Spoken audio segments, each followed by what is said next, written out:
Muy buenas noches, jóvenes y señoritas. ¿Me escuchan? Sí, doctor, se escucha bien. Ya. Bueno, sabemos que por el tema del internet tenemos corto el tiempo y vamos a tratar esta vez de ser lo más rápidos y precisos, ¿no? Además que entiendo que ya están en etapa de examen y bueno, sabemos el estrés y el cansancio a lo que uno está sometido. Entonces, justamente por hoy también ese es el motivo por el cual hemos retrasado la clase, ¿no? Por el examen que tenían, que espero que les haya ido bien. Frente a esa situación, bueno, si es que no se hubiese ido bien, lo único que tienen que hacer es seguir insistiendo, no hay más. La vida y la facultad y la carrera de medicina implica perseverancia, perseverancia y perseverancia. Ya en su etapa, con experiencia les decimos, ¿no? Ya en su etapa profesional, van a tener gran cantidad de pacientes y ellos les van a dar lo que es experiencia, ¿no? Entonces, en base a eso, pues está nuestra vida, en base a la experiencia y persistencia, ¿no? Entonces, para el día de hoy vamos a rápidamente iniciar el tema de litiasis renal. Ya vamos a entrar al área de patologías. Es importante que todos los estudiantes me tengan encendido su cámara, por favor, y el micrófono apagado, ¿no? Entonces, en base a eso, nosotros vamos a ir tomando en cuenta la lista. Bueno, el tema de la litiasis renal es una enfermedad multifactorial, ¿no? Es la presencia de lito, que es cálculo, ¿no? De cálculos en el riñón o en las vías urinarias de etiología múltiple, ¿no? Entonces, en esto es una combinación de varios factores, por eso decía que es multifactorial, donde hay factores genéticos, anatómicos, metabólicos, dietéticos, infecciosos, ambientales y conductuales, ¿no?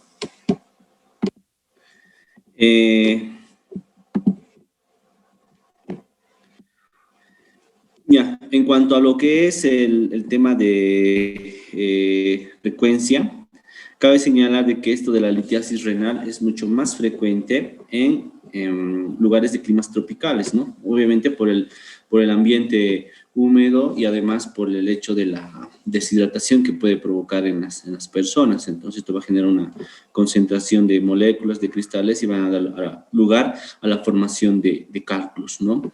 Esta patología es predominantemente más vista en el sexo masculino. ¿Por qué es importante esta patología? Porque de antemano, como les decimos, ustedes están siendo formados para tener una visión general de lo que es la medicina. Una vez concluida su formación, puede ser que trabajen en un centro médico, sobre todo en el área de emergencias, que es el área donde donde uno principalmente inicia, y es común ver esta patología. Yo, bueno, hice la residencia en Sucre y parte de Cochabamba y como son climas subtropicales, tenían más frecuencia en comparación a Potosí. Sinceramente, en Potosí no he visto mucha incidencia de esta patología, pero en el caso de ustedes que lleguen a migrar, van a ver este tipo de patologías frecuentes en los lugares tropicales, de predominancia en varones. Es el clásico dolor de las 2, 3 de la mañana. Justamente es el momento donde uno piensa que al momento de hacer la guardia está más cansado y lamentablemente a ese momento llega un paciente, refiriendo un dolor característico que ya les voy a ir comentando, pero ¿cuál es el diagnóstico? Un probable litiasis renal, ¿no?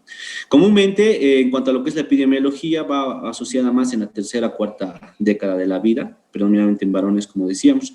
Y en cuanto a la conformación, el 80% de estos cálculos está dado por calcio o sales de calcio.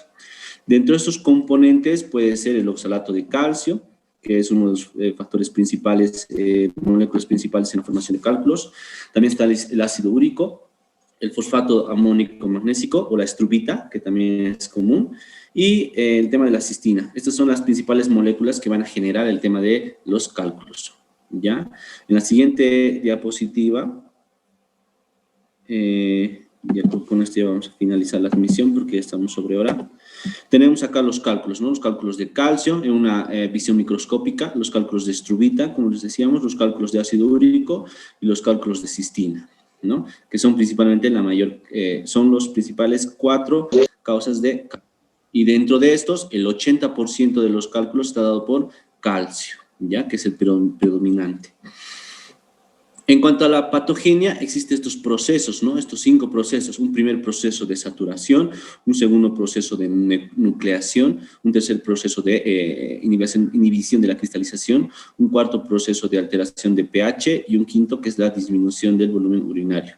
Estos 5 procesos predisponen a la formación de cálculos renales. El término patogenia claramente lo dice, ¿no? Es la causa de la patología. Para esto tiene que haber una saturación de sales litogénicas. Estas sales litogénicas pueden ser de calcio, pueden ser de ácido úrico, pueden ser de cistina o de estrubita, perdón, que son los elementos que habíamos mencionado. Entonces, esto puede estar mediante un factor metabólico, un factor dietético, los cuales predisponen a la persona a que haya primero una saturación de estos elementos. Una vez que existe la saturación, ocurre el segundo proceso, que es la nucleación, que es una nucleación heteróloga. ¿Qué quiere decir? Que varios elementos, moléculas, empiezan a juntarse de forma espontánea, se empiezan a agrupar, ¿no? De forma espontánea y se produce el segundo proceso, que es la nucleación. El tercer proceso es un proceso de factor de protección que nosotros tenemos, pero estos pacientes que llegan a tener litiasis no lo tienen. Tenemos de forma natural sustancias orgánicas e inorgánicas en la orina que favorecen la no formación de cálculos.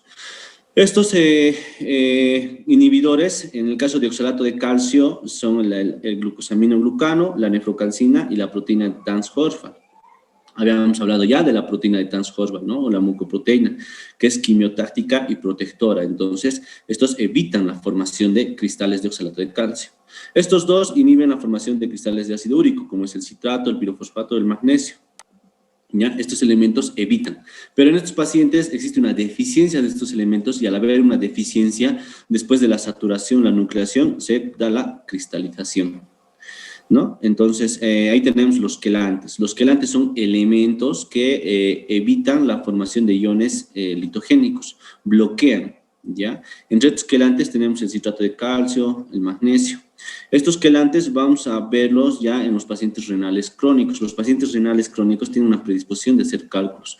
Entonces, para evitar que se produzcan los cálculos, les damos quelantes. Los quelantes habíamos indicado que son bloqueadores, bloquean la formación de cálculos, ¿ya? Entonces, tenemos dos tipos de protectores, los inhibidores y los quelantes, ¿ya? Los inhibidores 1 bloquean la formación de cristales de oxalato de calcio y los inhibidores 2 evitan la formación de cristales de ácido úrico, ¿no? Eso tienen que registrarlo en sus apuntes. Hay un tercer mecanismo que es la alteración de pH urinario. Si el pH es muy ácido, favorece a los cristales de ácido úrico y de cistina. O si el pH es muy alcalino, favorece los cálculos de fosfato o estrubita.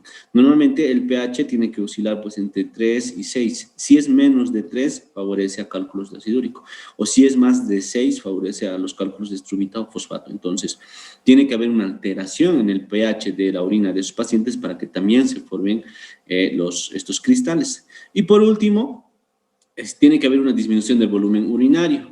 Este factor, más que un factor natural, es un factor externo, ¿no? Donde claramente existen muchas personas que no se llegan a hidratar bien. Al no hidratarse bien, por ende van a tener una disminución del volumen urinario. Esa disminución del volumen urinario genera un desbalance. Hay más soluto y menos soluble. Por ende, se cristaliza y se forman los cálculos.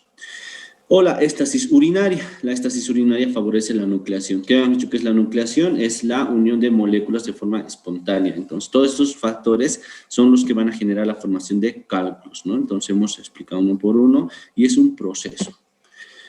Ya, en cuanto a cuáles son los factores externos, son factores infecciosos. Las infecciones producen más ureasa y por ende hacen que existe mayor nucleación.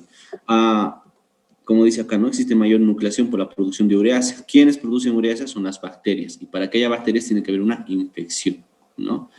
Tiene que haber factores anatómicos, tal vez una estenosis ureteral, alguna anomalía renal o la presión de alguna lesión que esté comprimiendo el uréter y haya una éstasis. Si hay una éstasis, por ende también va a haber cristalización y nucleación, ¿no? Factores metabólicos. Estos factores ya son aquellos pacientes que tengan hiperparatiroidismo o tengan alguna patología renal a nivel de los túbulos que predisponga a la secreción de calcio, la secreción de ácido úrico la secreción de cistina. Entonces, al haber una concentración de estos elementos en los túbulos, como habíamos dicho anteriormente, va a haber primero va a haber una concentración, luego va a haber una nucleación, y por ende se va a dar todo el proceso. Entonces tiene que haber un exceso de esas sales litogénicas. Estas son las sales litogénicas, ¿no? El calcio, el ácido úrico, la cistina. Entonces estos procesos combinados son los que van a formar a la predisposición de cálculos renales. En cuanto al diagnóstico, puede darse un cuadro clínico asintomático de hallazgo incidental. ¿Qué quiere decir eso? Que el paciente... el paciente fue a hacer, qué sé yo, un estudio tal vez de los pulmones, un estudio del corazón, y de forma incidental se encuentra que hay un cálculo a nivel renal. Entonces, como el cálculo no se ha movilizado, por ende no ha generado obstrucción, y al no generar obstrucción, no ha generado distensión del músculo liso ni dolor, entonces el paciente está asintomático.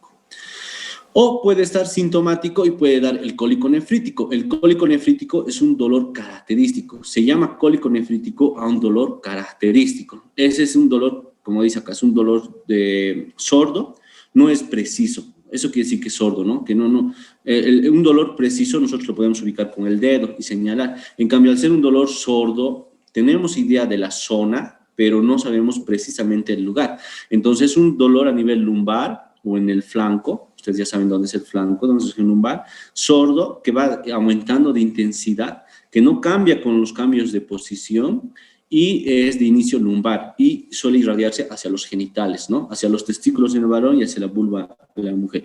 Es un dolor característico. Con que el paciente te refiera este tipo de dolor, nosotros ya hacemos el diagnóstico de un cólico nefrítico y por ende la causa más común del cólico nefrítico pues va a ser, más que un espasmo, va a ser un lito. Va a ser una nefrolitiasis. Entonces, ese es el dolor característico, ¿no? Que como les digo, con experiencia van a llegar a ver en los pacientes, ¿no? Y es un dolor muy, muy intenso, donde el paciente trata de ponerse de cúbito lateral, de supino, de prono, pero no encuentra la comodidad y el dolor es muy intenso. Entonces, son esos dolores que a veces 2 de la mañana, 3 de la mañana llegan y simplemente haciendo la anamnesis se puede llegar al diagnóstico. Entonces, siempre, ¿no? Siempre se tiene que apoyar a la anamnesis. No se olviden, como les digo, con el tiempo se va perdiendo la anamnesis y no es así. La anamnesis nos da hasta un 70% del diagnóstico. Entonces, haciendo una buena anamnesis, haciéndole describir al paciente el dolor, entonces podemos llegar al diagnóstico. Obviamente los pacientes no llegan, pues, ¿no? Refiriendo términos médicos.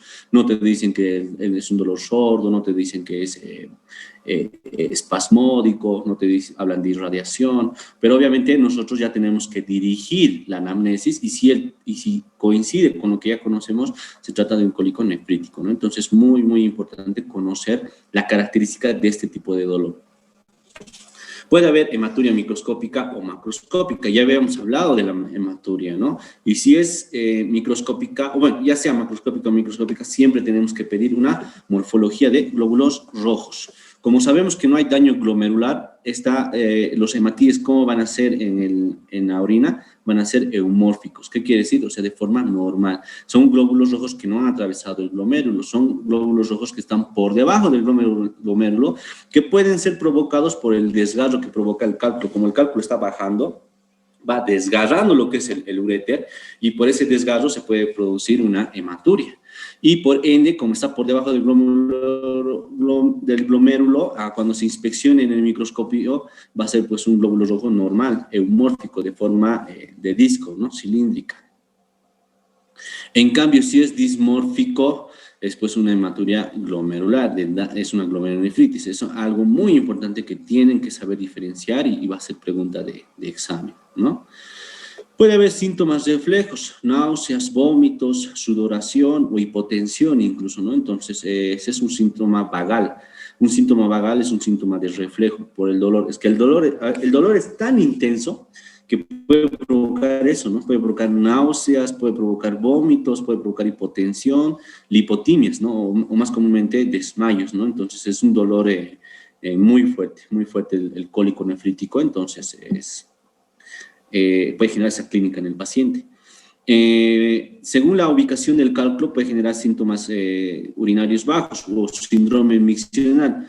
¿Cuáles son los componentes del síndrome miccional? Es la disuria, la poliacuria, la urgencia miccional y la estrangiuria. La disuria es un dolor al momento de la orina, ¿no? No es un dolor, es un ardor que uno tiene al momento de orinar. La poliacuria es orinar de rato en rato, de forma escasa, pero continuamente. Normalmente vamos a orinar 2 o 3 veces al día. Los pacientes con poliacuria pueden orinar 6 veces al día, 7 veces al día y en escasa cantidad. ¿Eso qué indica? Que está irritada la mucosa de la vejiga. Puede haber urgencia miccional. O sea, que el paciente tenga la sensación repentina de querer orinar y no poderse aguantar. Entonces, es la urgencia miccional. O la estrangiuria, que es, como dice su nombre, un dolor de tipo de estrangulación que va a presentar al momento de orinar. Entonces, todos esos componentes se los conoce como el síndrome miccional o síndromes urinarios bajos, que por ende, ¿qué quiere decir? Que el cálculo está, pues no está ya a nivel lumbar, el cálculo posiblemente esté a nivel de la vejiga o a nivel de la uretra, por eso está generando irritación a ese nivel. Y por último, la oliguria o anuria, ¿no? Que es escasa orina, que es muy raro encontrar escasa orina en estos pacientes porque podría darse una obstrucción bilateral. ¿Qué quiere decir? Que los 2 riñones estarían obstruidos, pero es algo muy raro. O que pues, se trate de un paciente monorreno, que quiere decir que tiene solamente un solo riñón y que su único riñón esté obstruido. Entonces, por ende, si su único riñón está obstruido, va a haber disminución de la cantidad de orina. Pero normalmente no es un signo poco frecuente, por eso está lo último. Acá tenemos un gráfico. Si el cálculo está al nivel del urétero o de la pelvis renal, va a generar un dolor, un cólico nefrítico, ¿no? Por eso se llama nefrítico, porque es a nivel del riñón, ¿no? Entonces habíamos hablado, ¿no? Un dolor sordo que va aumentando de intensidad, intermitente, espasmódico, que puede irradiarse hacia los genitales. O sea, ya con esa descripción ya está el diagnóstico, un cólico nefrítico. O puede estar a nivel del uréter medio, que sería más un dolor de tipo en el flanco y más irradiado a los genitales, ¿no? O puede ser un dolor que ya esté a nivel de dentro de la vejiga, donde va a generar el síndrome miccional. Ya hemos detallado en qué consiste el síndrome miccional. Entonces, según la clínica del paciente, podemos orientarnos dónde está el cálculo. ¿Qué vamos a pedir? Sí o sí un examen de orina. Si encontramos los nitritos positivos, quiere decir que hay una infección y la infección está predisponiendo a la presencia del cálculo. Podemos encontrar bacteriuria que confirmaría que es una infección como causa del cólico nefrítico. El pH urinario, que si está muy ácido, entonces puede ser que los cálculos sean de ácido úrico, o si está muy alcalino, puede ser que los cálculos sean de fosfato, ¿no? O principalmente fosfato. Puede haber cristales en la orina, que puede ser cristales de oxalato de calcio, cristales de ácido úrico, que los cristales nos van a orientar sobre el tipo de cálculo, ¿no? Y el análisis de sangre, siempre hay que pedir al paciente un hemograma, una función renal, que es urea, creatinina, y electrolitos, ¿no? Para ver las funciones de los riñones. Si tienen un paciente de estas características, ya saben cómo se tiene que abordar, ¿no? Las pruebas de imagen. Se puede hacer una radiografía de abdomen simple, que como tienen acá el gráfico, donde este puede ser un hallazgo incidental. Este es un ejemplo de hallazgo incidental, que el paciente, qué sé yo, tiene una lesión de columna, un dolor de columna, resulta que se hace una radiografía de columna y de forma incidental se encuentra el cálculo, aunque es un cálculo bastante grande, ¿no? Y debe encontrarse asintomático. O puede ser que esté sintomático y se le pida una radiografía de abdomen, que anteriormente era pues el estándar, ¿no? Pero estamos hablando de hace 20 años. Actualmente el estudio estándar, y ya está ahí subrayado y todo, es la tomografía de abdomen. Esa tomografía de abdomen sin contraste se la conoce también como piel-OTAC. Piel-OTAC es pregunta de examen. Hay 2 tipos de estudios, piel-OTAC y UROTAC. Entonces, ya vamos a concluir, pero si se corta la transmisión, nuevamente van a ingresar, por favor. Ya estamos tratando de acelerar, pero eso les adelanto. Lamentablemente es corto el tiempo. Hay 2 tipos de estudios, el UROTAC y la piel-OTAC. La piel-OTAC es un estudio de tomografía sin contraste. Y la UROTAC es un estudio de tomografía con contraste. Eso es pregunta de examen, ¿ya? Entonces, para un paciente que tiene cólico nefrítico, solamente se puede hacer un estudio de tomografía sin contraste. ¿De qué tipo de estudio estaríamos hablando entonces? De un piel-OTAC, doctor. doctor? Exacto, muy bien, de una piel-OTAG, ¿no? Entonces, no es necesario contrastarlo al paciente. Una piel-OTAG simple, como tenemos acá el gráfico, ya vamos a tener la presencia del cálculo, ¿no? Es el estudio más sencillo. Anteriormente se hacía urogramas excretores, se ponía contrastes, se hacía radiografías a los 5 minutos, a los 10 minutos, a los 20 minutos, ¿no? Eso ya queda en el pasado, ya. Directamente la forma más práctica al paciente con cólico nefrítico, ¿no? Eso tienen que poner igual ustedes en el diagnóstico. Paciente con cólico nefrítico, litiasis renal, entre signos de interrogación, ¿y qué se pide? Piel-OTAG, exacto, piel-OTAG. Acá tenemos la piel-OTAG, donde sin necesidad de hacer ningún contraste, encontramos el cálculo. Entonces ya tenemos confirmado el diagnóstico. O se puede pedir una ecografía, igual acá he puesto una ecografía, donde claramente la flechita nos dibuja el cálculo. Siempre cuando tenemos un elemento sólido en la ecografía nos produce una sombra, eso ustedes saben, ¿no? Mejor que yo en imagenología, han hablado con el doctor Torres, no sé si será el docente, sigue docente el doctor. Pero bueno, teníamos una imagen hiperecogénica con sombra. Acá está, hiperecogénica con sombra, es cálculo también puede haber en vesícula, pero encontrar en el riñón por ecografía la verdad que es muy, muy raro. De ahí que a un paciente con cólico nefrítico podríamos hacerle una ecografía, ¿no? Tal vez para ver que no haya hidronefrosis, que es una complicación ya de la litiasis renal. Entonces, pero el primer estudio de preferencia es una tomografía de abdomen sin contraste. Ahora, si nos encontramos en un centro de segundo nivel, donde no tenemos tomografía, donde no tenemos para hacer piel-OTAG, podemos hacerle una radiografía de abdomen simple. Pero hay que tomar en cuenta que algunos litos pueden ser vistos, los de calcio, y algunos litos no pueden ser vistos, como son los litos úricos. Entonces, no todo lito va a ser observado en una radiografía. Este lito tiene calcio, por eso se ve en la radiografía. Pero aquí, supónganse que hay un lito de ácido úrico, no se va a ver y eso no descarta el diagnóstico. Entonces, eso es el inconveniente. Ahora, si estamos frente a una embarazada, lo propio. Si estamos frente a una embarazada, no podemos hacerle ni radiografía ni tomografía. ¿Qué le haríamos? Una ecografía. Entonces, ustedes ya saben, no se puede protocolizar la medicina. Sí nos podemos orientar, pero vamos a aplicar según la característica clínica de ese momento, según la característica de ese paciente. Entonces, ya saben qué tipo de estudios se les puede hacer según la característica del paciente. Puede ser que en una pregunta de examen entre que se trata de una embarazada con sospecha de cólico nefrítico, entonces no le van a hacer ni piel-OTAG, peor uroTAG si está embarazada. Podríamos hacerle una ecografía renal y con suerte, les digo con suerte, poder encontrar lo que es un cálculo, ¿no? O directamente, si es un paciente que no tiene contraindicaciones, directamente hacerle la piel-OTAG, ¿no? Entonces, eso ya tienen ustedes conocimiento. Y bueno, hasta ahí, ¿alguna pregunta, alguna duda? Bueno, si todo está claro, continuamos. Buenas noches. Hola.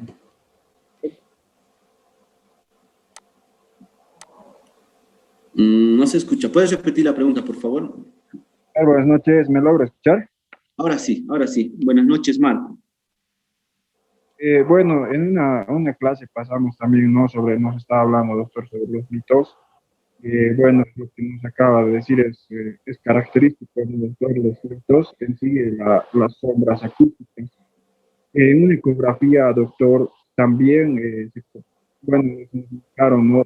Que podría haber en sí movimiento de estos mitos para corroborar que sé que es siempre un mito. Entonces, esto se hace moviendo a la paciente al momento de la ecografía. Y bueno, nos indicaron, ¿no? Que se mueven los mitos y también la sombra acústica. ¿Eso es cierto, doctor? Sí, sí, sí. Más ese procedimiento que usted me menciona, gracias por la pregunta, es más usado en los pacientes con cálculos de vesícula. Como la vesícula es una bolsa, puede alojar a los cálculos. Entonces el paciente se mueve, entonces el cálculo por la gravedad se va a ir moviendo. En el caso renal es muy extraño, sinceramente es muy extraño encontrar cálculos en ecografías renales. Yo he visto muchas ecografías renales, en terapia intensiva hacemos cada día, y encontrar cálculos es muy incidental, muy raro, ¿no? Muy raro, pero sí, podríamos intentar lo que usted me decía, ¿no? De hacer, de rotarles de un lado a otro lado, porque estos cálculos se encuentran enclavados, ¿no? Se van a enclavar siempre.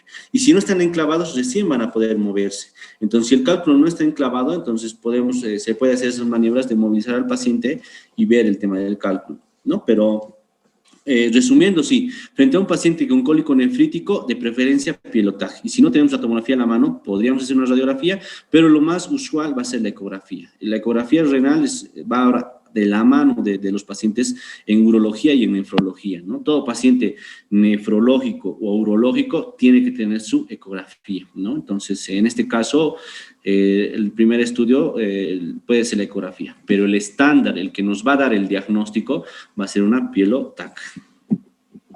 Ya. Doctor, buenas noches. Buenas noches. ¿Cómo está, doctor? Una consulta. ¿En qué caso es necesario utilizar el contraste en la tomografía, doctor? Ya, está bien, buena pregunta. En ese caso estaríamos hablando de una urotac.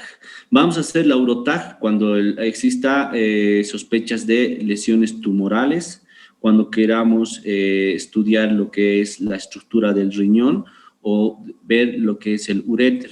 Entonces, si hay causas de infección, sobre todo de causas tumorales, causas orgánicas, en ese caso vamos a hacer una urotac, ¿no? Sobre todo en pacientes que tengan lesiones a nivel renal, lesiones ocupantes o lesiones traumáticas.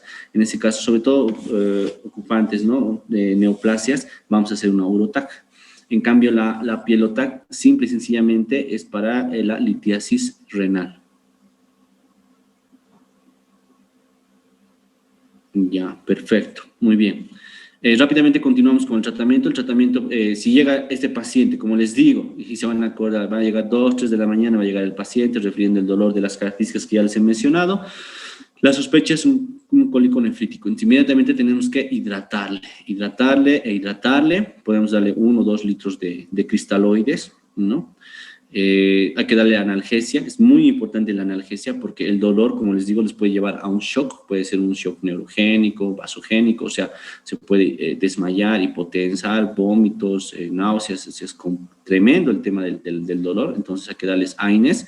Se recomiendan los AINES, ¿no? Como el diclofenaco, el metamizol, porque tienen un efecto de vasodilatación, entonces van a dilatar un poco el uréter y pueden facilitar la eliminación del cálculo. Ahora, si el paciente es renal, tiene daño renal, están contraindicados los AINES, ¿no? Por un filtrado glomerular por debajo de 30, están contraindicados los AINES. Entonces podemos usar opiáceos como el tramadol o el fentanil, pero esas drogas ya lo maneja de preferencia el especialista. Como médicos generales que nos estamos formando, la recomendación de los AINES, ¿no? Puede ser diclofenaco, metamizol, ketorolaco y buena hidratación. Esos son los 2 pilares del tratamiento.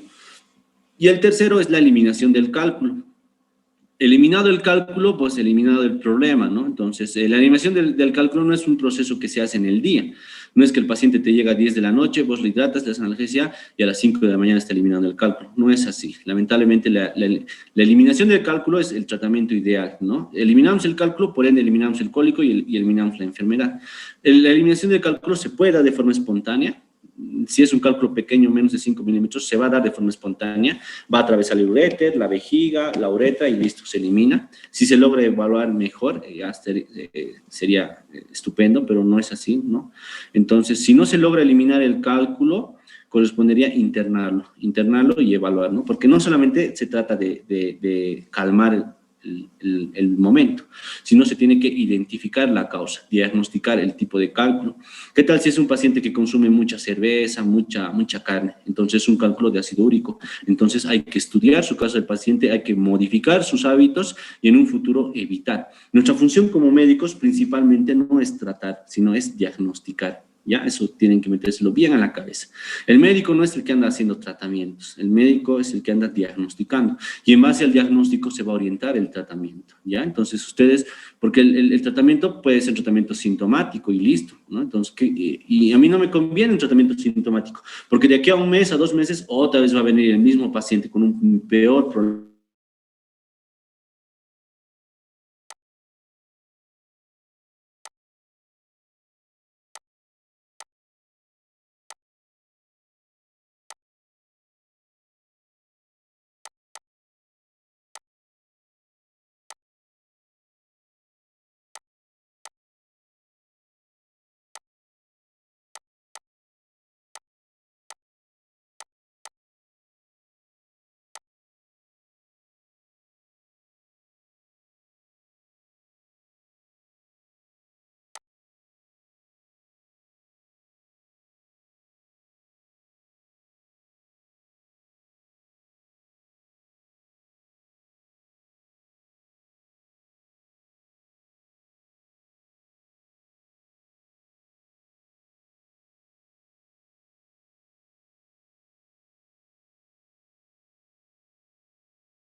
23.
Ahora sí me escuchan, ¿no?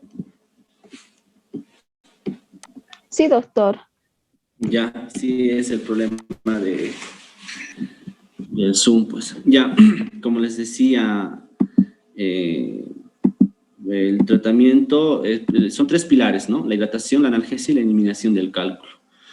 En emergencia, ustedes como médicos generales van a hacer la hidratación y van a hacer la analgesia de los AINES. Y sería pues un milagro el hecho de la eliminación del cálculo. Pero bueno, en ese caso se va a recomendar al paciente la internación.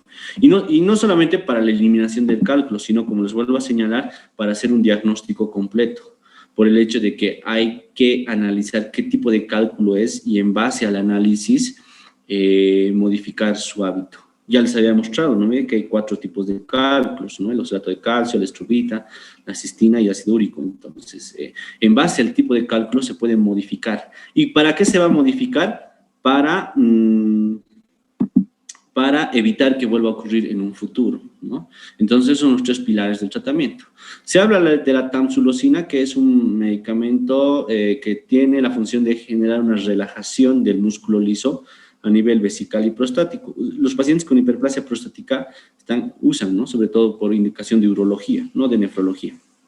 Y se ha evidenciado de que la tamsulosina podría mejorar el tema de la eliminación del cálculo renal, ¿ya? No está indicado el tema de los antiespasmódicos, ¿no? Porque el hecho de que podrían generar una éstasis.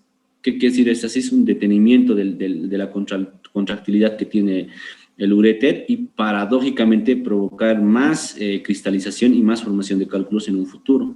No están indicados, ¿no? El butilbromuro de iosina, ese tipo de antiespasmódicos, no están indicados. Sí la hidratación, sí los AINES y la eliminación de cálculo. Y podría darse el tema de la tamsulosina, pero no está muy evidenciado, ¿no? Pero sí esos 3 es el pilar del tratamiento. Si durante su guardia se produce la eliminación, perfecto, ¿no? Entonces, al eliminar el cálculo, en teoría, no tendría que volver a tener dolor, pero se recomienda la internación porque hay que estudiarlo, hay que hacer una pilotaje, qué tal si tiene más cálculos. Entonces, no consiste solamente en tratarlo y ya, ¿no? Y mandarlo a la casa, sino hacer un buen diagnóstico y explicarle, ¿no? al paciente sobre las potenciales complicaciones que puede tener.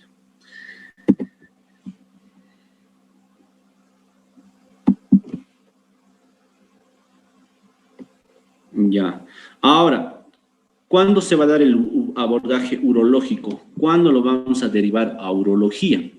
Cuando tras 4 semanas de expectación no se ha eliminado el cálculo. Si constantemente se ha estado revisando la orina y ve que no ha habido la arenilla, ve que no se ha visto cálculos, entonces, ¿qué quiere decir? Que el cálculo sigue en algún sitio. O puede estar en la pelvis renal, puede estar en el uréter, puede estar en la vejiga o a nivel de la uretra, qué sé yo. Entonces, no, va a seguir generando clínica, va a seguir generando molestias. Entonces, frente a ese aspecto, se les recomienda al paciente que lo vea un urólogo, ¿no? Si el dolor es incontrolable, pese a los AINES, pese al opioide, ¿no? Pese al tramadol, al fentanil, sigue siendo un dolor tremendo, entonces no, se lo tiene que llamar al urólogo por la emergencia. O si el cálculo es mayor a 1 centímetro por la pielotag, todo eso, entonces tiene que llamar al cálculo. ¿Por qué? ¿Por qué si es más de 1 centímetro? Porque por ende es un cálculo que no va a ser eliminado. Como les había dicho, los cálculos de 0.5 centímetros o 5 milímetros sí se pueden eliminar, pero ya de 0,8, de 10 milímetros no se pueden eliminar. Entonces, tiene que ser evaluado siempre por el urólogo. O en el caso de que tenga una sepsis urinaria o esté entrando en falla renal. Ambas tienen alta mortalidad. El paciente puede morir por sepsis urinaria o puede morir por insuficiencia renal aguda. El cólico nefrítico no te va a matar. Sí te va a generar un dolor, molestia, vómitos, malestar, pero no te mata. Pero sí te puede matar la sepsis urinaria o la insuficiencia renal. Entonces, si le hacemos un laboratorio de sangre y vemos que mediante clínica y laboratorio de sangre tiene sepsis urinaria, entonces no, hay que llamar al urólogo porque tal vez va a requerir una cirugía ese paciente. O si está haciendo falla renal, le podemos llamar al nefrólogo, ¿no? Pero el nefrólogo no lo puede dializar, pero de nada sirve, tenemos que tratar la causa que está deteriorando al riñón. Entonces, frente a la insuficiencia renal aguda, llamarlo también al urólogo y decir que no, está haciendo falla renal y que se lo va a tener que intervenir, se le va a tener que hacer un manejo cruento, ya no va a ser un manejo expectante. ¿Me entienden, verdad? Entonces, si el paciente viene con un dolor, bueno, se lo hidrata, analgesia y hay que esperar la eliminación de cálculo. Si se complica, si ya son 4 semanas que el paciente no elimina los cálculos, entonces que lo evalúe nomás el urólogo. Si el dolor en la emergencia es severo, incontrolable, no responde a analgésicos, mejor que lo vea el urólogo. Si se diagnostica por la pilotar que los cálculos son más de 1 centímetro, que lo vea nomás el urólogo. O si tiene signos de gravedad como la sepsis urinaria o la insuficiencia renal aguda, que lo vea nomás el urólogo, ¿no? Mejor no complicarnos la vida con este tipo de pacientes. ¿Qué va a hacer el urólogo?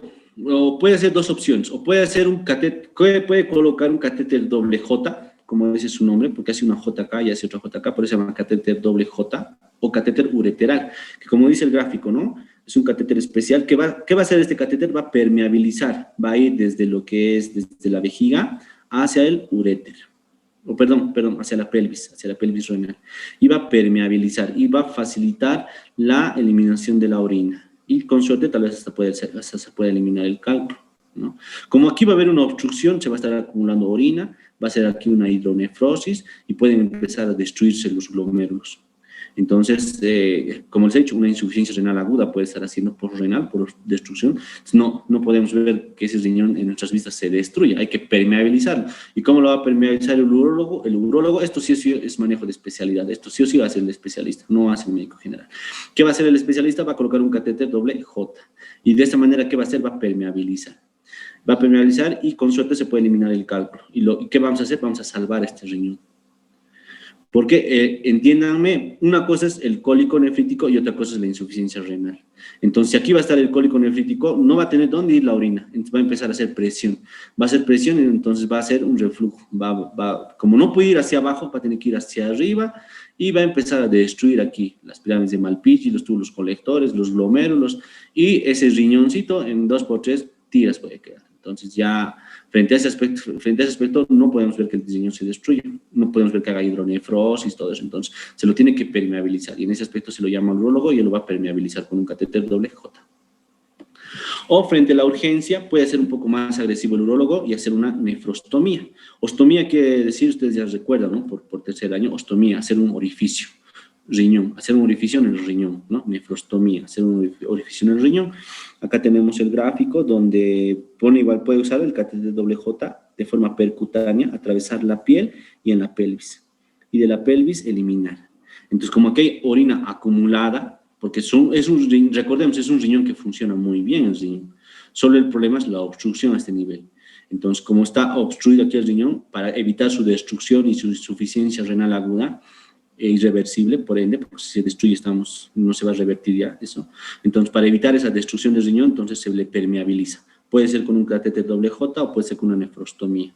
Y como dice su nombre, hacia el exterior, ¿no? Acá está el catéter que lo ha puesto el urólogo de forma percutánea, ha atravesado la piel, ha llegado al riñón y lo ha dejado en pelvis. Puede ser mediante ecografía, ¿no? El mejor estudio para colocar. Y ahí está, esa es la permeabilización. Es una maniobra de salvataje. ¿En quiénes se va a hacer esta maniobra de salvataje? En estos pacientes. ¿Ya? Entonces ustedes como médicos generales tienen que identificar cuándo se va. No es que tenga un cólico nefrítico y ya a las 3 de la mañana lo llamen al urólogo, se van a hacer gritar, les va a reñir, no, obviamente manejarlo. ¿Cómo lo van a manejar? Con hidratación, analgésico. Si se complica pese a todo eso, entonces, no, pues conlleva, ¿no? Justificadamente, ¿no? Justificadamente conlleva llamar al urólogo y sobre todo preservar el riñón, porque es uno de los órganos más preciados que tenemos, entonces hay que preservarlo y puede ser mediante dos tipos de procedimientos. Ahora, si el paciente está estable, el urólogo lo va a manejar. Obviamente no es necesario estar haciendo estas maniobras y se hace la litotripsia. La litotripsia consiste, como dice su nombre, en destruir al lito mediante unas ondas. Entonces, una cámara especial no tenemos acá en Potosí, pero sí hay en Cochabamba. En Sucre tampoco creo que no había, pero sí hay en Cochabamba, donde se lo echa al paciente en decúbito supino y se le pone frente a una máquina que empieza a emitir ondas. Estas ondas de choque microsonoras van a empezar a destruir al lito y hacerlo pequeño. ¿Y para qué lo va a hacer pequeño? Para que el paciente lo elimine, ¿no? Entonces es un cálculo menos de 2 centímetros, se le aplica la litotripsia, ¿no? Entonces le aplica y se va a ir destruyendo el cálculo y lo va a eliminar el paciente. Ahora, ¿en qué caso se hace manejo quirúrgico? En casos de que los cálculos sean más de 2 centímetros, no va a responder a la litotripsia. En casos que no hayan respondido a la litotripsia, o en casos de que sean de forma de coral, ¿no? De forma de una coliflor, que sean muy abundantes, en esos casos se hace una cirugía, ¿no? A nivel de riñón, donde consiste en hacer una punción como una laparoscópica, ¿no? Una nefroscopía, donde se mete lo que es una cámara especial y se va a dirigir hacia lo que es la pelvis y se va a empezar a realizar lo que es un corte de los litos y eliminación de los litos. Obviamente estos procedimientos son más invasivos y son propios del urólogo, ¿no? Entonces lo que tienen que hacer ustedes es hacer un buen diagnóstico y hacer este manejo inicial e identificar cuándo se tiene que verlo el especialista, ¿ya? Ahora, sobre la profilaxis. Bueno, esta profilaxis se aplica para los pacientes que hayan presentado un cólico nefrítico y también para los pacientes que no hayan presentado, ¿no? ¿En qué consiste la recomendación? Consumir bastante líquido, ¿no? 2 a 3 litros. Es la recomendación igual a sus familiares. Ustedes consuman siempre bastante líquido porque eso va a evitar la saturación de sales, ¿no? Habíamos hablado ya de la patogénesis, va a evitar el abundante líquido. Hay que evitar alimentos que den mucho calcio, ¿no? O mucho ácido úrico como la cerveza, las carnes, o calcio también como elementos que tengan en la leche. Entonces, esto obviamente tiene sus etapas, ¿no? Ya en la etapa de crecimiento de niñez tenemos que alimentarnos muy bien. Ya en la etapa de adultos nuestros mecanismos de protección ya fallan, son defectuosos y no es nomás estar tomando leche cada día, porque nuestro mecanismo puede fallar de protección, puede ser que esté disminuida nuestra proteína de Trans-Horsfall, entonces se produce con calcio. O exceso de cerveza, ¿no? Ahora creo que ha disminuido por el tema de la pandemia. Después los universitarios, me incluyo, nos caracterizamos, ¿no? Para nuestra etapa estar ahí tomando cervecitas y todo eso antes del examen o después del examen, qué sé yo. Entonces, igual la presencia de cerveza puede generar más presencia, valga la redundancia, de ácido úrico y por ende formar cristales, ¿no? Hay que evitar la vida sedentaria, es obvio, ¿no? Una recomendación no solamente para los pacientes, sino para todos nosotros, siempre fomentar el tema del ejercicio, el movimiento, tratar las infecciones, porque las infecciones predisponen a los cálculos. ¿Qué hacen las infecciones? Anulan nuestro mecanismo de protección, y al nuestro mecanismo de protección pueden provocar la presencia de cálculos. Realizar los controles periódicos siempre, indistintamente de la patología que uno tenga, siempre tienen que ser sus controles. Y bueno, en caso de sospechas, realizar los estudios. ¿Qué estudios? Lo más ideal es una piedra, como les decía, ¿no? O una ecografía, que nos van a orientar bastante. Hemos tratado de hacerlo lo más sencillo, lo más entendible. No sé si tuviesen alguna pregunta, alguna duda. Doctor, una Doctor. consulta.